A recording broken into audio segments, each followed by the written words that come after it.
John 12:44-50 stands as a final urgent declaration. Jesus publicly clarifying the meaning of his mission just before the closing of his earthly ministry. His words carry both revelation and resolution.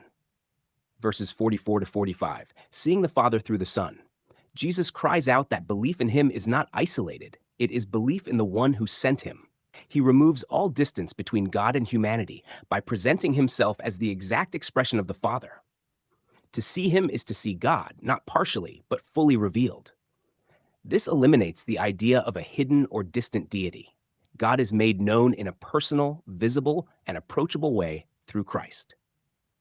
Verse 46, light in a darkened world. He declares himself as light entering darkness so that those who believe would not remain in it. Darkness here represents ignorance, separation, and the inability to perceive truth. His coming is not merely instructional, it is transformational. The light does not demand that people first escape darkness. It shines so they may come out of it.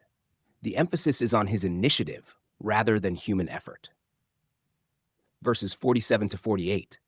The purpose of his coming and the role of his word, Jesus states plainly that he did not come to judge the world, but to save it. This clarifies his mission as restorative, not condemnatory. Yet there is a tension. Those who reject him are judged, not by an immediate act of condemnation, but by the very word he has spoken. His message becomes the standard. The rejection of truth carries its own consequence, culminating in accountability. This judgment is tied to the last day, pointing to the culmination of a covenantal transition.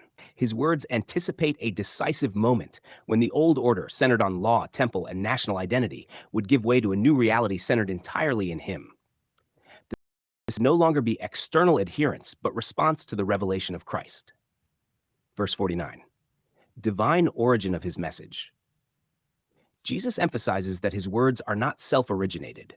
Everything he speaks is commanded by the Father. This reinforces the unity between the Father and the Son and affirms that his message carries ultimate authority. What he reveals is not one perspective among many. It is the definitive expression of God's will. Verse 50.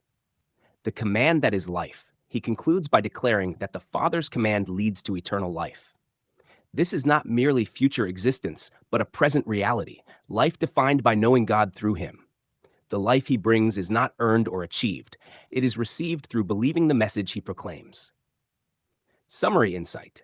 In this passage, Jesus presents himself as the full revelation of God, the light that dispels darkness and the source of life. His mission is rooted in salvation, not condemnation. Yet his words carry weight. Acceptance leads to life, while rejection results in standing outside that life. The focus remains on what he has done and revealed, rather than what humanity must accomplish.